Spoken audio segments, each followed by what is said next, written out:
be Are you visible. sure? So, welcome everyone to our very special interview with Chantal Bacon. Chantal, you are the CEO and the creator of the foremost business in AI and working on the leading technology. You will tell us a bit more about your business and about your situation in just a second. And we're very privileged to have you with us, hosting you on the part of lead integrity. And I'm very happy to have Grove with us as well. And you will jump in and supplement what I'm saying, Grove.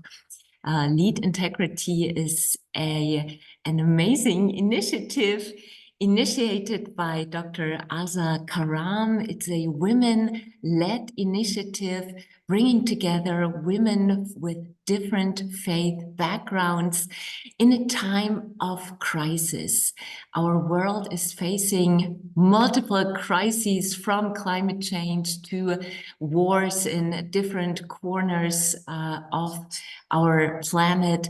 We're faced with poverty, ongoing hunger, more crises than we can even name. And the need now for integral leadership is greater than ever. And Lead Integrity attempts to be a platform bringing together women with at least 20 years of experience in different fields, different kinds of expertise, and showing the integrity, the character, the formation that is necessary for today's world. Grove, and please supplement with all the things I have been forgetting. Sure. I'm so happy to be here and look forward to this conversation with you, Chantal. I think the word transformative is an important word for lead integrity, because we are all seasoned professionals who have been around the block, so to speak, and we are looking at putting our energies into work that synergizes and transforms all those good words, but really makes a difference, not just an income, but actually offers a deep and broad and wide opportunities in this moment, which is a difficult one for our planet. So it's that we, in that light of what is this women's faith-inspired leadership offering. So, and with that, would you like to tell us a little bit about your story, both about where you are now at the apex of initiating this new business venture, if I understand correctly, but also a little bit about your path, how to get there, because also, of course, we're wanting to offer resources to lift up other women who are traveling this path. Well, Grove and Christine, thank you very much for your time, and Aza as well. This is a wonderful opportunity. I'll start off with where I was coming from and then to the point of the apex right now.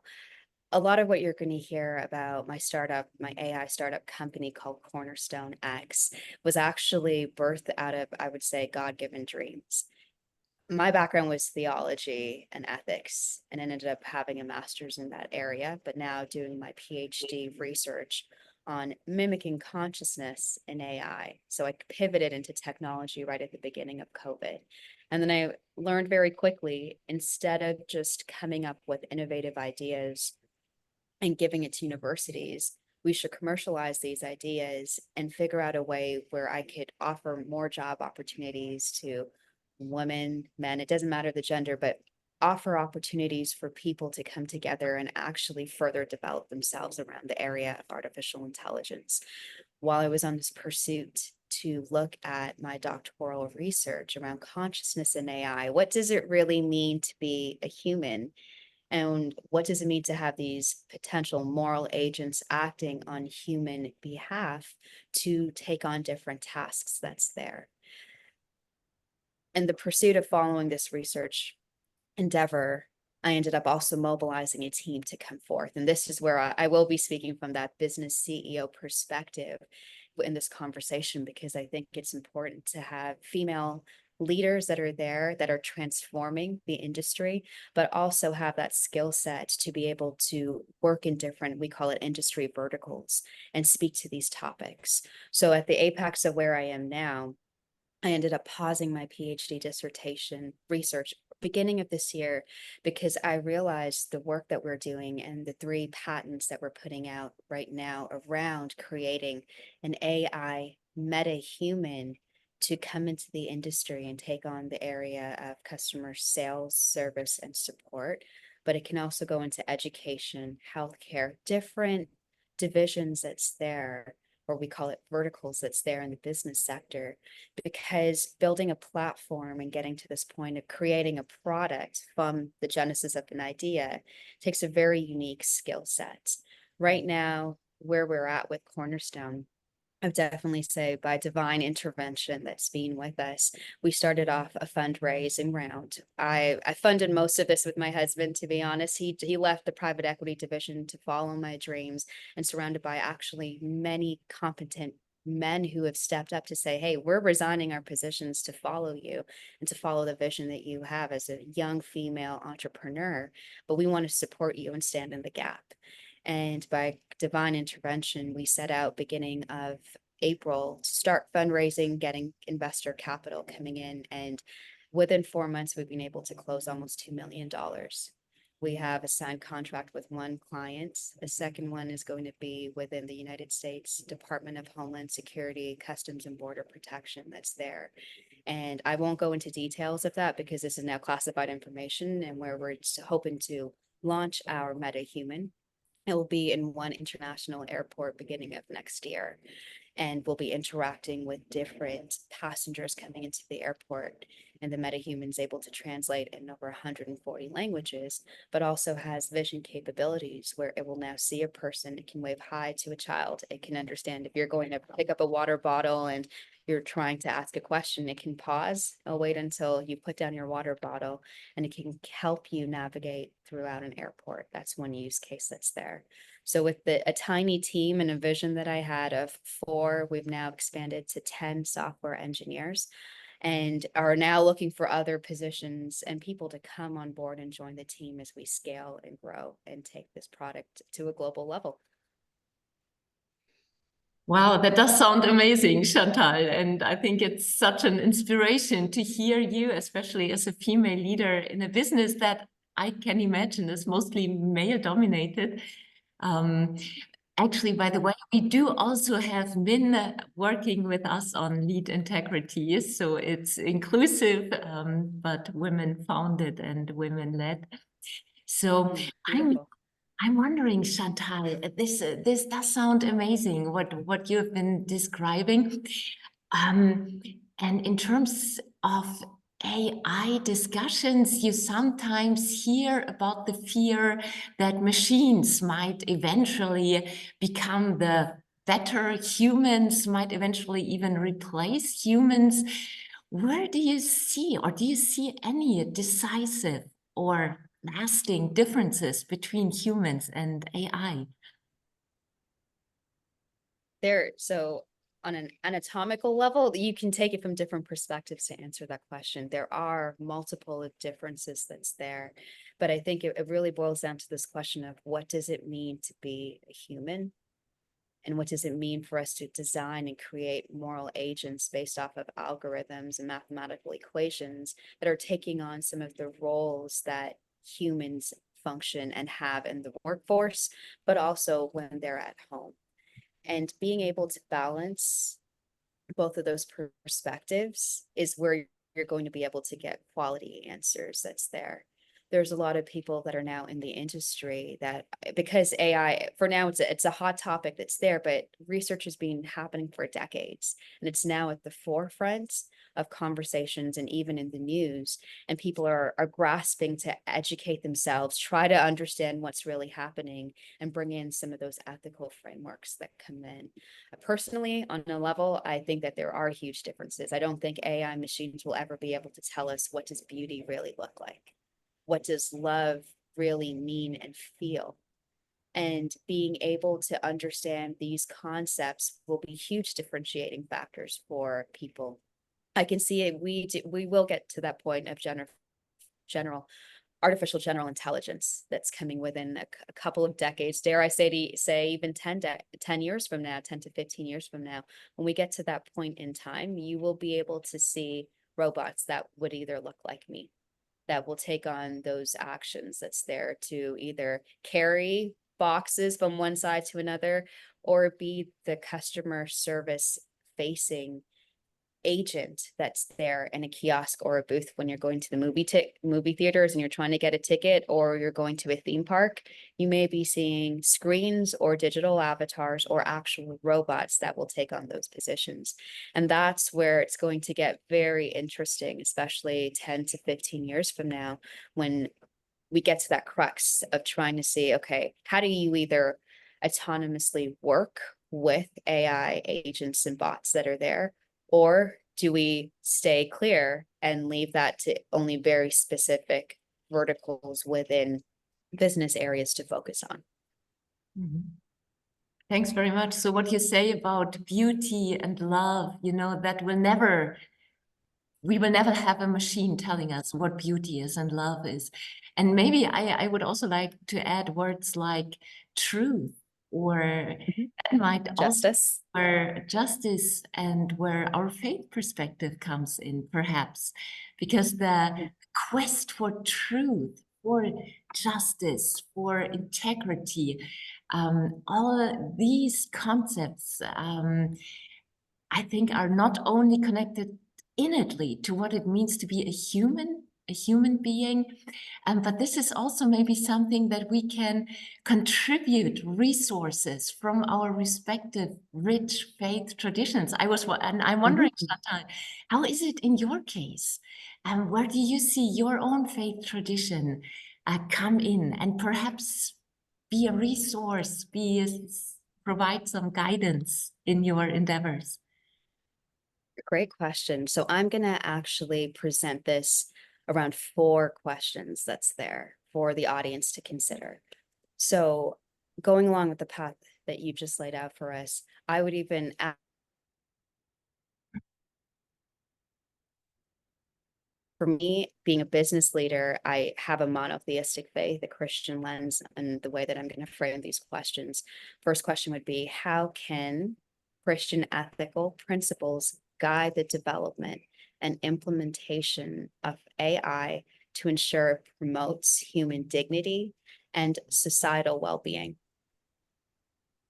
A second question to consider is, in what ways can Christian, and I put this in quotes because it's more along the lines of saying, fill in the gaps with your own faith view that you have.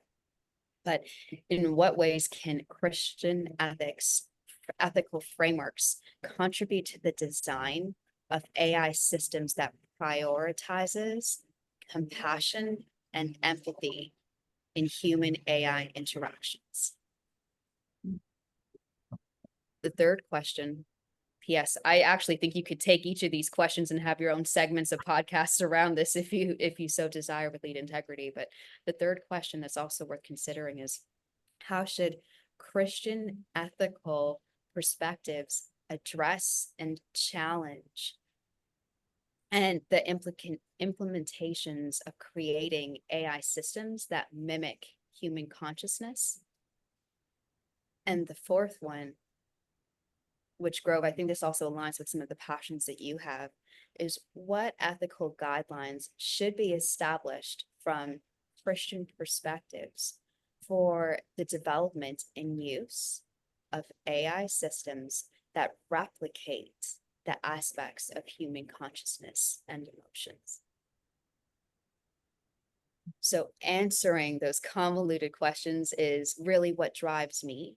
And that's how I bring in my faith element into the area of business, especially with dealing with the United States Department of Homeland Security and senior leaders that are protecting a nation, and being able to also talk about these value systems and frameworks that we bring in from our own fundamental ideologies based off of our faith. There's definitely a room. There's a voice for that. I just think sometimes people aren't courageous enough to bring in those elements or to talk about it in business decisions that's there, or in the business decision-making process, but also, especially in the public sector, sometimes the status quo is not, it's not the sexiest thing to talk about faith.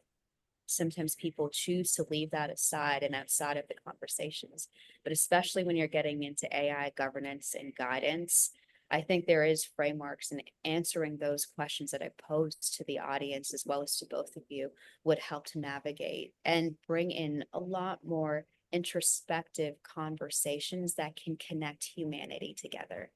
I also personally think, before, I would love to ask Ro what her thoughts are on some of the questions that I asked, but I sometimes think that we fail to connect humanity at a very human level, and we cerebrally think about these types of questions and don't realize the impact that it has 15 to 20 years later, when the next generation is now growing up with seeing tablets and phones and even metahumans everywhere around them. So would love to hear your thoughts, ladies, because this is a conversation, as I believe, but also understanding, bringing in the ethical AI frameworks and having faith play a part of that.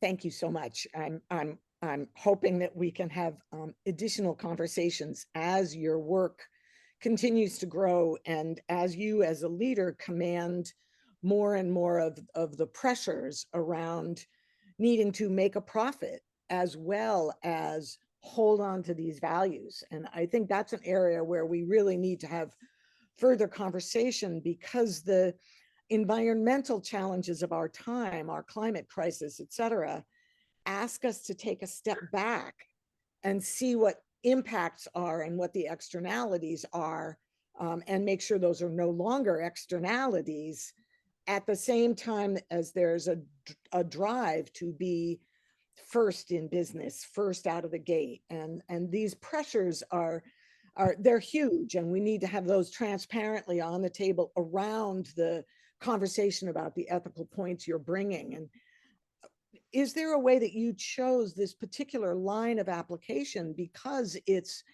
actually, in a way, kind of a softer touch? If someone is being assisted at an airport and something goes wrong, you could set up a redress for that. Whereas there's other applications where the decision that was made by AI could have potentially deadly consequences.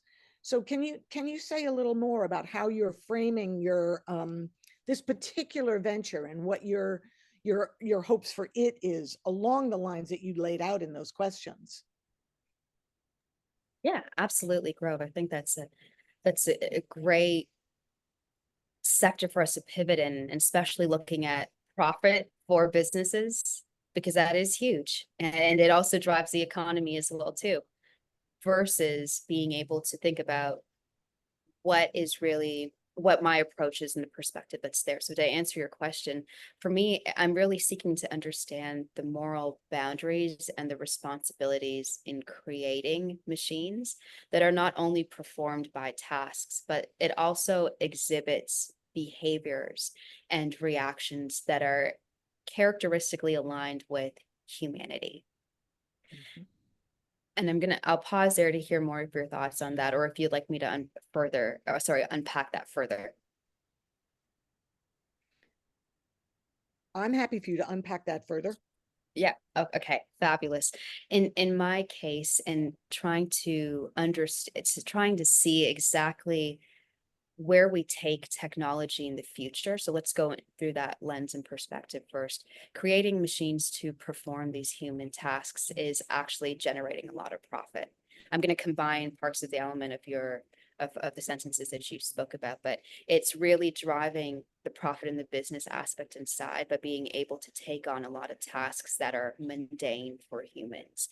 And this is where you're seeing the spike and increase in this term called generative AI. It's the start, it's the genesis of where we're going to go to the next phase. So this is a key term that's going to come in the industry, interactive AI. And then there's going to be more phases that start to get deployed in the future. I'm now dealing in the area of interactive AI. And the conversation is going to switch from generative AI towards interactive AI beginning of 2025, because a lot of this is looking at how are you going to balance cutting edge technology that's there in the industries that are also driving revenue and profits to stabilize and keep the economy going.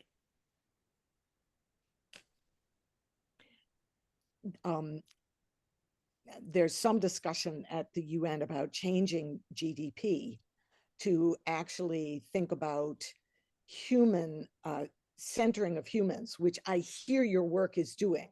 So because we are in a climate crisis and our models need to shift.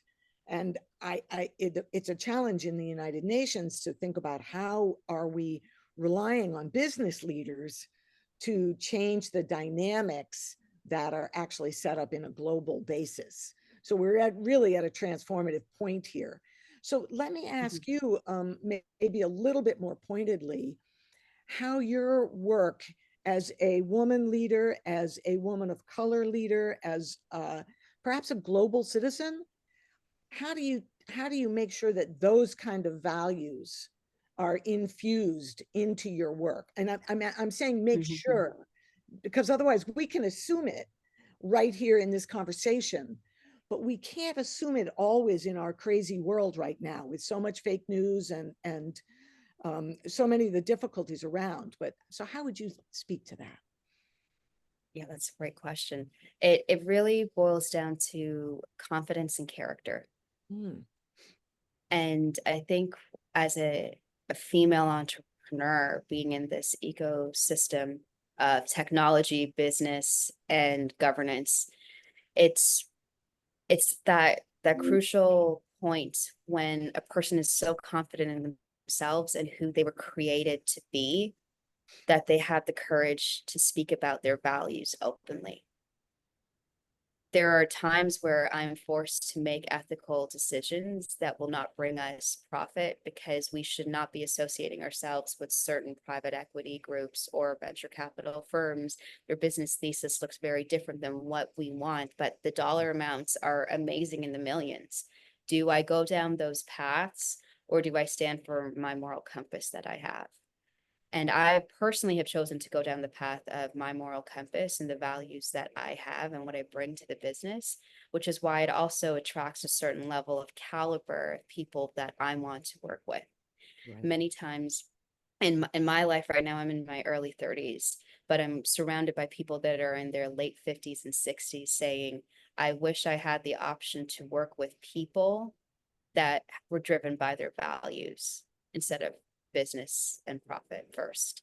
And that changes the whole dynamics and the way that we now set our business principles, but also integrate our faith-based values that's there. So for example, in my team, there's a person that's Muslim, there's a person that's a staunch atheist, there's a person that's agnostic, there's a person that has a Christian faith compass that's there.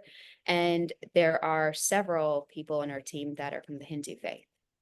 And without even thinking about it, we created that inclusive environment where everybody has a way to express when they have to take time off to go to the temple and worship their gods versus having to take time off for Eid and Ramadan. But we have created this culture that's there because it's driven by our values. And I think as business leaders, when you put that first, you get results that are unequivocally even comparable to the way that traditional businesses are operating, because people are, I truly believe, are drawn to that.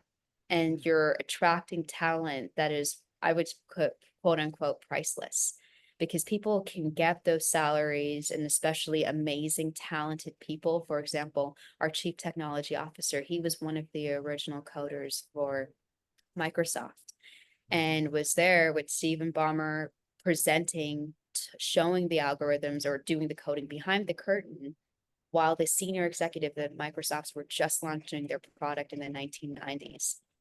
And he's sought after, extremely talented, could retire in his early 50s, but resigned from those positions and jobs because of the values-based company that we've created. And I do truly hold it to amazing men that have come behind females to take on those vision and step up to the plate and those gaps to say, I'm going to support what you're doing and want to be a part of something that is much larger and bigger than I am. Maybe I can jump in real quick, if I may. Sure, of Just course. fascinated, Chantal, what you said about how you draw all this talent who set values and purpose and meaning so much higher than, you know, potential better financial incentives somewhere else or at a different position. And I'm wondering, we talked about the specificities of the human person before. And you mentioned, I think one of your points before was that your company is working on mimicking human consciousness. When I think of values, of purpose, of meaning, that seems to me to be so closely related to human consciousness. And then I read current thinkers on AI and transhumanism, for example, Harari, and they write that the human consciousness is nothing but mental pollution. And help me please to understand, when you say you are working on mimicking human consciousness, is that something that would also be mental pollution, or is that quite the contrary? How does that fit in? Is that more on Harari's vision, or is that more on the actual human consciousness, combining purpose, meaning, truth, love, and so on? Great question, Christine. So I'm going to take a polar opposite view from what's being said with Ferrari and the technology that's there. I personally think that human consciousness is a beautiful symphony of neurons firing that encapsulates human thought, word, deed, and emotion. Without that, we cannot operate and live. And I believe that that's at the crux of the research and the work that I'm striving to do and my team is striving to do. That's a way that we can also not only impact humanity, but we develop thought leadership that is contradictory to some of the narratives that have been said in the past.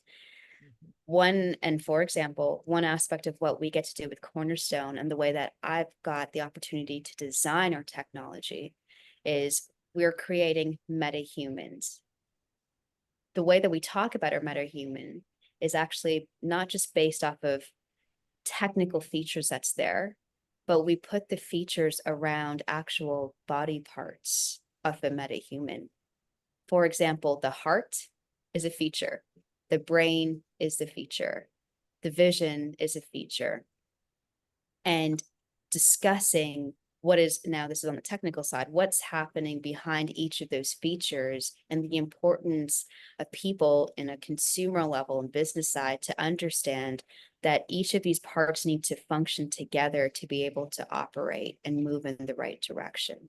So for example, I spoke about earlier, the vision capabilities that's there of a metahuman. One of the ways, instead of just talking and saying, okay, so you're integrating your API with this software system that's there, and this is how it's going to generate more money for you as a consumer, because you can now take your platform, integrate it with this API. We have QA testers, UX, UI designers that can work on the interface systems that's there, but also bring in your backend developer, software engineers, front end to come together and analyze the way that these APIs are integrating these software elements to be able to give you a better platform function. How we at Cornerstone would phrase it is to say that, so this is the feature of this metahuman, which is vision. Vision and the vision capabilities that this metahuman has now that we're coding for is fundamental. It's built off of a software called Raspberry Pi, or an application called Raspberry Pi that comes in together to help the metahuman to be able to understand human emotion. It is now, because the metahuman has these features within the vision capabilities that's there, it's now going to understand if you're angry. It's going to which is where, see the narrative, I'm human focused versus profit focused in this case. It's now understanding, oh my goodness, this child is crying. Oh my goodness, you are answering this question in distress. Something tells me or is alerting me that this person is either crying, is emotionally distressed, is going through a loss, is grieving.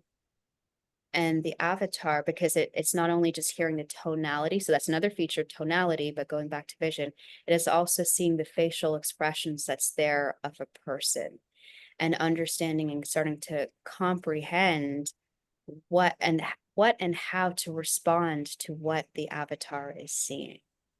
And that is parts of the narrative and the conversations that my engineers are now being trained on to be able to speak in that manner versus just constantly talking tech and bringing on those aspects of talking more on the coding and specific engineering conversations that happens. But to be able to now start to merge that gap that's there between technology and algorithms and being more human centered and focused in the way that we deliver software, in the way that we talk about a product, in the way that we talk about a feature of a product. And I believe if more business leaders started to make that shift, which is where you're going to encourage humanity to also understand the mystics of AI in a more comprehensive way, you'll be able to merge those gaps that's currently happening within culture right now. Mhm.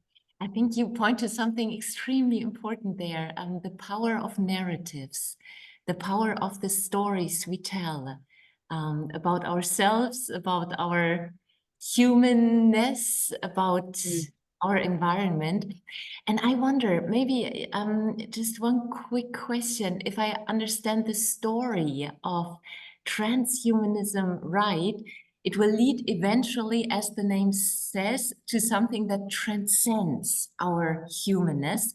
And if we follow Harari's story, it will be a story where there will be a few elites and then many, many useless people in the end. So we have a largely unequal, unjust society in the end.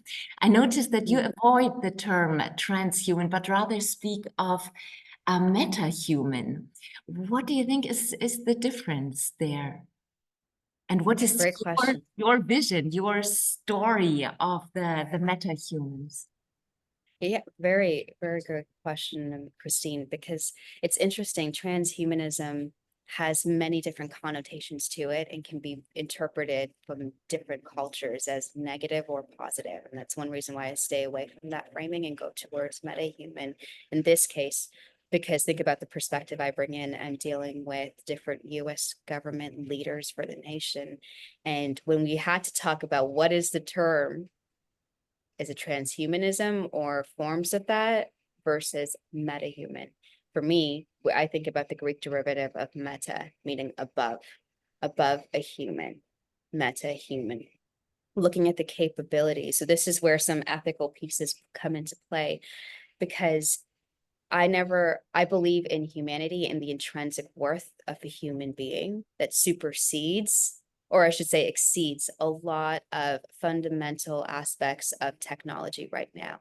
However, we are getting to that place in the future where the world's going to be augmented between humans and moral making machines that's there. I think the metahuman, meaning above a human capabilities and conscious understanding to deliver a task and a functionality that is much more quicker and accurate than a human, is going to be a high probability that many people will go into that narrative and story of now starting to understand. Earlier in this podcast, I shared about generative AI, just very briefly, but going into that next phase of interactive AI, that's where you're going to hear that term of metahuman pop up a lot more frequently. If you think about the metaverse, that's also there. the metahumans, those terminologies are starting to align with much more larger ecosystems globally and digital universes that are starting to build and be created to connect different people around the world together. And metahumans are those digital avatars that people are now starting to see and associate themselves with. And it's becoming one of those fundamental terms that you will begin to hear much more predominantly in the industry, especially in 2025. Christine, can I jump in here, or did you want to do a follow-up? No, please go ahead, Grove. Chantal, thank you again for joining us. This is a fascinating conversation. One of my questions about this, I love your starting point is confidence, which literally means with faith. And now when I'm hearing you speak about the meta angle as being above, I have a little question about whether that replicates a Christian framework of essentially rising above the earth and earthly matters. And from my faith perspective, humility and grounding in the earth and in our belonging in the environment and nature is actually critical. I think we have also a history of seeing that with machine-based technological advances, sometimes those do not make human life easier. They actually, we use them to ramp up what we're doing. So laundry, washing machines did not ramp down the amount of laundry that was done. It allowed the standards to ramp up. So now everybody's washing everything every other minute. Similarly, electric vehicles sometimes means many more miles are driven.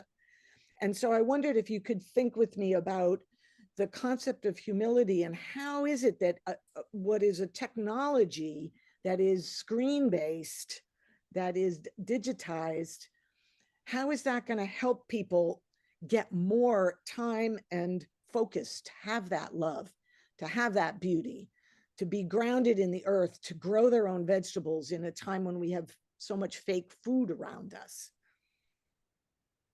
Great question, Grove, and happy to think along the same path with you on this. And I'm also going to add in there compassion and empathy. Mm-hmm. Empathy, especially for me, is extremely important. So our technology, for example, is called HOPE. H for helping other people empathetically, Mm-hmm. ending off with the E for empathy. And you hit it on the nail. You hit the hammer on the nail, I should say. You hit that, we were at that moment where now these moral agents or machine learning models are going to be coming in to be able to do laundry, to do mundane tasks that's there. But the real question is asking, will that ever come to the point when empathy, compassion, justice, beauty, if those elements be able to be fundamentally known to a digital avatar, for example, or a metahuman that's there?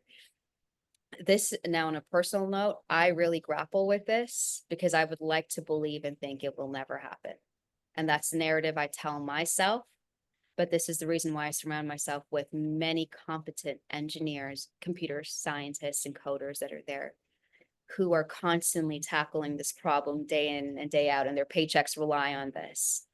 And there's perspectives. In order to answer that question, you also have to holistically look at how algorithms, mathematical equations are formed, created, but also understanding the repertoire, meaning the databases and the large amounts of volumes of data that these digital metahumans are going to be able to regurgitate information and understand and see.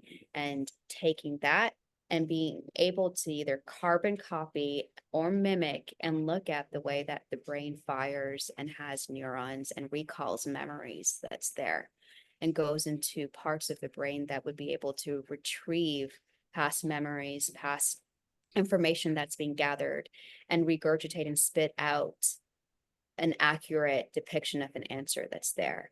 So the way that I think we should be answering questions or philosophical issues around mimicking consciousness with metahumans and will they have empathy and justice and beauty is by able to really try to map out fundamentally what is done in order to have a large language model give an answer, as well as how a brain function and operates to give an answer verbally by a human being.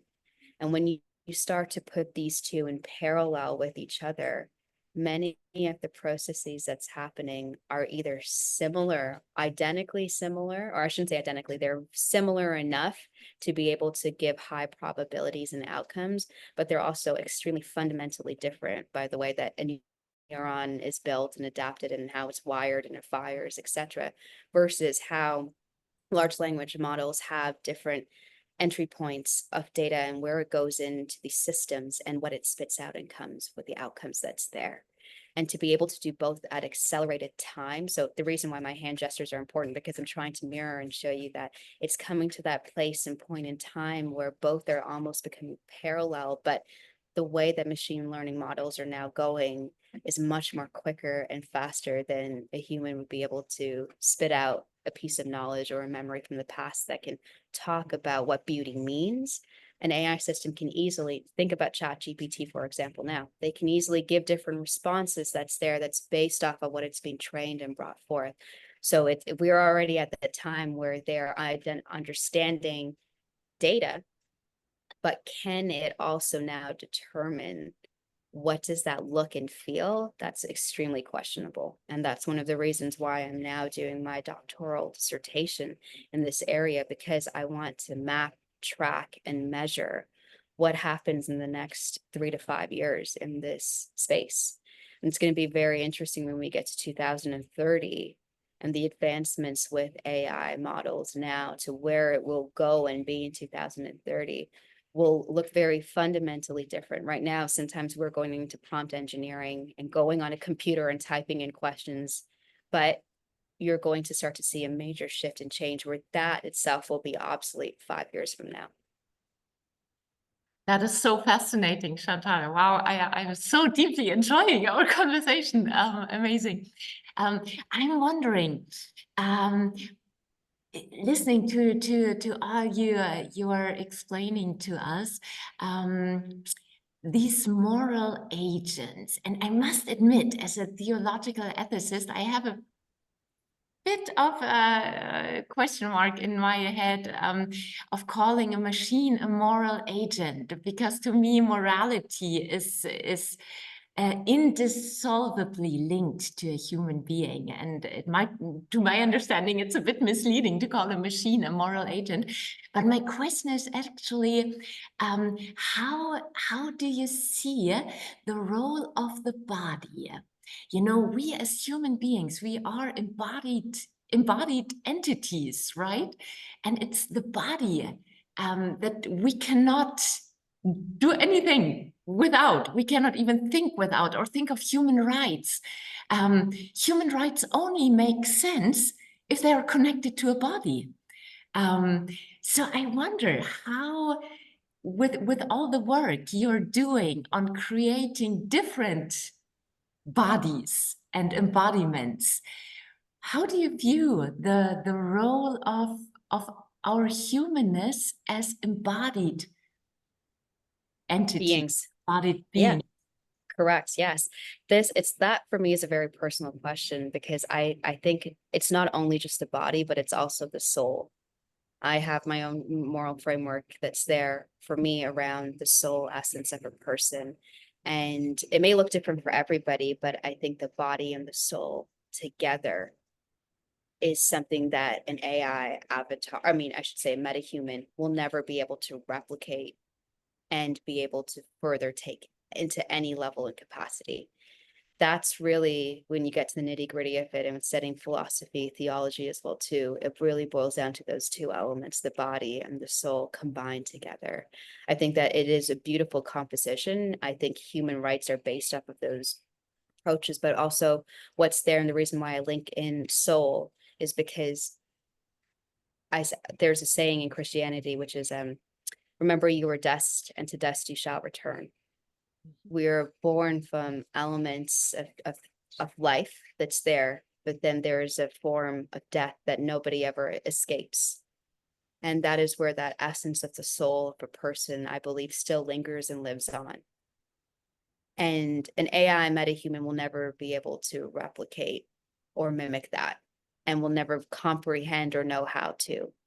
And that's why I believe there is so much intrinsic value and worth of a human life that we have to constantly be fundamentally thinking about every time we're interacting with people. And I do agree with you about the moral agents aspect that's there, because that is a term that people are striving to be able to have these digital metahumans get to that level and call them moral thinkers and call them agents, especially by 2040 to 2050. That's going to be the next trend that you see there, these moral metahuman agents that can think in that capacity and level. And I think it is misleading because it will never be able to take away from the essence of what it means to be a human. And I think that is also around the destiny of a person, the virtue that a person has, the moral compass that they carry and hold, but also that they have to remember that we are dust, and to dust we shall return, that death is something that we never escape, and that the human body also decomposes at some stage in life. But personally, to me, I believe that there is the essence of the soul that continues to live and linger on. Thanks so much, Chantal. I think we're almost out of time, but Grove, I'm sure you have another perhaps final question for now. Yes, I do. I'd love to have us think for a moment about some of the limits of AI that I've been reading about recently. One is that it has the ability to hallucinate. And thank you, Chantal, for your limit. I'll be quick. It has the ability to hallucinate, and that it's also based on narrative data and can't do math. So in what ways might we simply replicate some of the problems of human consciousness where we are reactive beings? And in what ways are we building safeguards? Is it possible to build safeguards so that we fully understand the limitations of AI as we continue to use it? Great question, Grove. And it's how do I answer that within 1 minute? What I will do instead is maybe point you in the right direction of safeguards that are definitely being used at a global level, and that I would recommend, especially to business leaders and thought leaders in the industry that's there. The first one that I would consider strongly is taking a look at IEEE, the Global Initiative on Ethics and Autonomous Artificial Intelligence Systems that's there. The second would be the European Commission's Ethics Guidelines for Trustworthy AI. The third one is OECD Principles on AI. And the fourth one to think about, especially as you ladies are out there in the work field and with the United Nations, look at what Singapore is doing. Look at the Singapore model of AI governance and framework, and spend some time looking at the way that they've established those areas to make decision-making processes very simple, but also discussing each of those three different frameworks that I would recommend. Also talk about the implementations of AI that's there for the society, for the environment, and for striving to holistically have a future where everyone's well-being is taken into consideration. And that's a wonderful ending.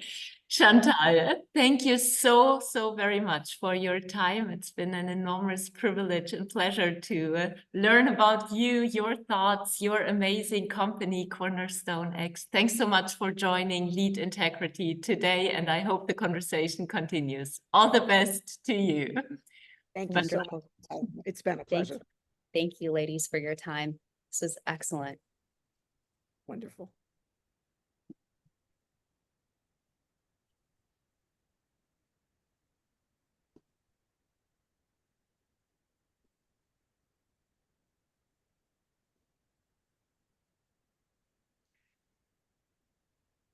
Looks like, shall we end the recording?